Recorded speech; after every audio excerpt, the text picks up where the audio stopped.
Good day mga kanitib. Balik po tayo dito sa ating programa sa The Philippine Native Chicken Digital TV. No, we're broadcasting dito po sa loob ng campus ng Central Philippine University, dito mismo sa May Technology Business Center.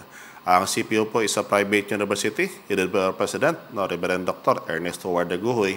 Kasama na po aming Chairman of Trustee, Attorney Peter Corbera. Ito po yung kaibat po nyo sa paglaga ng Native Chicken commercial scale. Si Philippine Native Chicken, Doc James for short. Magandang araw po sa ating mga native all throughout the Philippines that keep on following the Philippine Native Chicken. Hoping that sana ang mga series of videos that we have presented makatulong naman yan po sa inyo sa pag-alaga po ng inyong katutubong manok.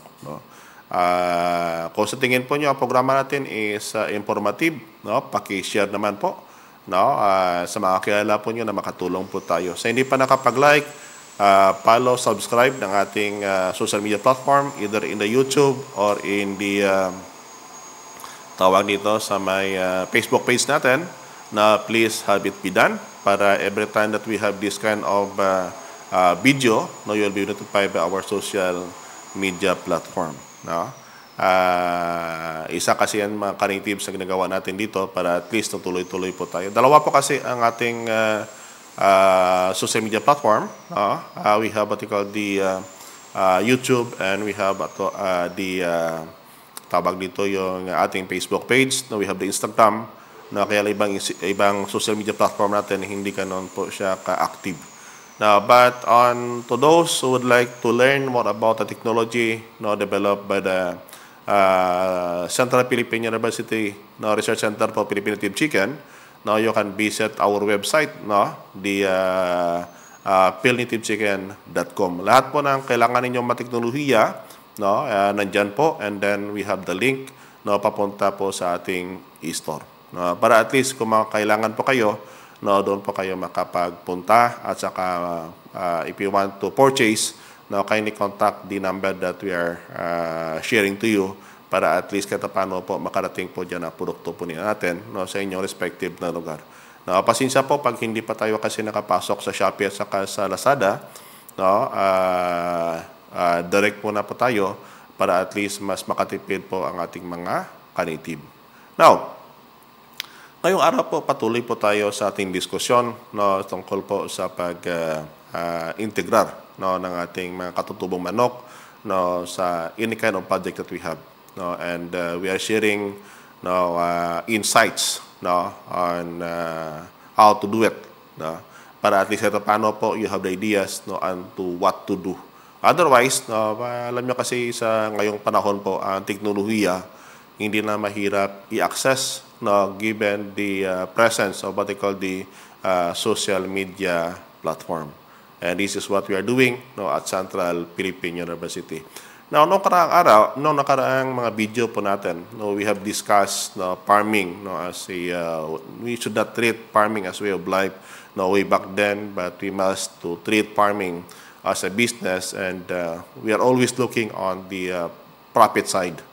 Now, ang profit kasi, ang ibig sabihin ng profit is that na persistency in realizing your objectives in various forms, ideas within specified time. Alam nyo kasi mga-native as you go along on the raising of your chicken. Yung kung bakit palagi sabi ko is that na pag nag-alaga po tayo ng manok, gusto mo lang mag-alaga, dapat meron po tayong goal. Ano ba ang ating adikain? Bakit gusto nating mag-alaga ng manok?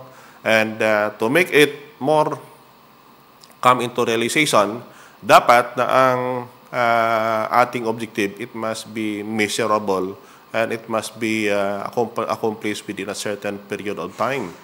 Other kasi kung walang timeline yan mga-native, what will happen? Baka kung saan-saan pumunta yan, baka kung kailan po pa gusto marating yan. Ang palagi sabi is that na sometimes if we do not have the specific time, it tended na it lead us to what they call more of what they call the procrastination. Pabayaan lang muna, sunod lang yan. To the point na naubos na yung time mo, tandaan natin, magkapariho lang po ang time natin. Magkapariho lang tayo natin. We have 24 hours a day na time po. Lahat-lahat po tayo. Yung po bakit na wag po kayo wag po tayo magreklamo na sabihin natin no kulang yung time natin because pareho po tayo na 24 hours per day. Now, but in doing the objective no, in raising chicken, now it must be quantified. Na ibig sabihin na if you'll be earning, would like na to earn na for example, in your 1,000 square meter, you would like to earn about 20,000. Ibig sabihin na ano ba dapat alagaan ko at ano dapat kong itanim na para makadulot sa akin ng net profit na 20 pesos per square meter per month. Yung kung bakit na ang pag-usapan dito is not in a yearly basis but we are looking on a monthly basis. How we are going to modify the environment? No, kasi diyan kasi magpasimuno yan. Mga plano natin na kung tingnan natin na if we be aiming for about 20 pesos, that is a yearly basis. So ibig sabihin, before you put up your project in that area, na observe mo muna ano ba dapat mo gawin to modify the environment. No, otherwise kasi sabihin mo, Dok, yung lugar namin kasi sobrang init, ay nako po, may mga lugar din na sobrang ilamig po. Kung hanap kayo ng lugar ng katamtaman, mahirap po maghanap ng lugar ng katamtaman ng panahon base sa gusto ninyo. Tandaan natin, we don't have the choice na nasabihin natin sa araw na wag mo na sumikat para hindi maging mainit yung panahon, di ba? But the way and how we react na is very critical. Kasi ang gawin natin, pag diyan tayo sa field, na kung sa tingin mo sobrang init, yung gawin mo, mas maaga o di kay gabi, na magtrabaho direkta in the field. Or possibly, na you can establish a shade in the area, na kahit gaano kainit sa labas, na sa loob naman hindi ganun kainit, di ba? And that is where the screen house na na-develop po. Na kung saan, in that screen house that you have, ibig sabihin, no, mismo dyan sa lugar. No, if you have about 50% shade na screen, ibig sabihin, out of that 100% na init, no, only 50% of it na can penetrate inside. Yun makanitive because we are aiming for something, hindi naman kasi ibig sabihin makanitive na sige lang gawin natin na para mas makatipid ito. Alam niyo makanitive sa sobrang yung isip na makatipid na as you go along in implementing of your project, na ang kinatnan mas mahal pa no ang kinatnan ng expenses po ninyo mga ka-native. Yung kung bakit that if you are not ready to implement it, na maghanap po na pa natin ng paraan and how to do it. Posible, sabihin natin, medyo kulang pa sa ngayon ng capital, kung kailan mo umpisa, kaya yan. Walang katapusan kasi yan. So, ibig sabihin mo, I have this main job muna, gawin ko, no, ipon, and then dahan-dahan na gawin no, para ma-improve. Naalala ko kasi yung isa sa mga racers natin dito sa may Iloilo na sabi niya, Doc, na medyo mahirapan na ba't magawa ng paraan. Mahirap pero magawa ng paraan. Sabi niya na for every profit he derived in raising the chicken, ang ginagawa niya because he's the one selling the chicken. Na sabi niya, no, 1/2 of the profit derived na gradually, he is buying na some of the material needed na para ma-develop ang kanyang manukan. Yan kasi mga ka-native. Yung kung bakit that persistency, profit, na persistency in realizing your objective. Ibig sabihin, gusto mo ng income na 20,000 per month with that 1,000 square meter that you have. No, ibig sabihin, kailan ba dapat yan? If you are aiming at by 2024 before this year end, ibig sabihin, you must be persistent enough na dapat ma-realize mo talaga ang target na income na ma-derive mo dyan sa respected project that you have. Otherwise kasi maka-native, pag wala po tayong time, na kailan pa kaya tayo magkakaroon ng time para ma-implement natin. There is no such perfect time to implement the project. Ang kailangan na natin, idea. Now, don't be afraid to fail. Na kasi ang failure kasi kabahagi yan ng success na that is your stepping stone. The more failure you encounter, the more wiser you are, the smarter you are now to counter whatever challenges that comes along your way as you are targeting your objective. Na yun maka-native yung kung bakit na sa pag-alaga ng manok na tandaan po natin na ideas within a specific time. No, ibig sabihin no, kung ito ang gusto natin, yung kung bakit na palagi sabi natin ito sa ating sa ating programa na kung saan along the value chain no, of raising the chicken, na ang pinakamataas na bahagi po ng profit is not on the production side. It is on the on the processing and marketing on per se. Kaya lang, if you're going to evaluate the risk associated along the way between production and processing and marketing, nakadepende kasi yan sa diskarte ng isang tao. Yung ko bakit na we're always looking that ideas, ano ba ideas dapat gabi natin?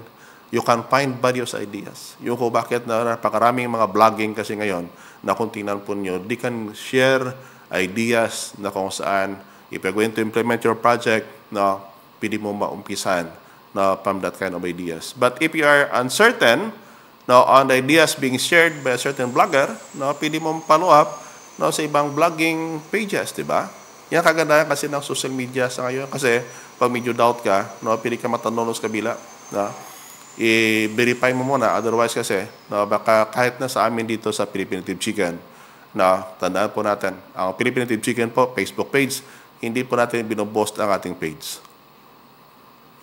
Yung kung bakit na kung sa tingin po ninyo, ang programa natin ito is informative at saka maraming matulungan, please help us disseminate our page. Pag hindi pa kayo nakapag-like, na-subscribe, o di kaya nakapag-follow sa ating page, please have it be done.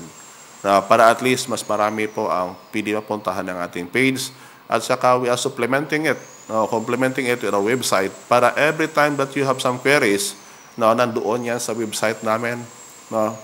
Kasi ang development ng technology at Central Philippine University, kung tingnan po nyo, sabihin nyo na sa native lang.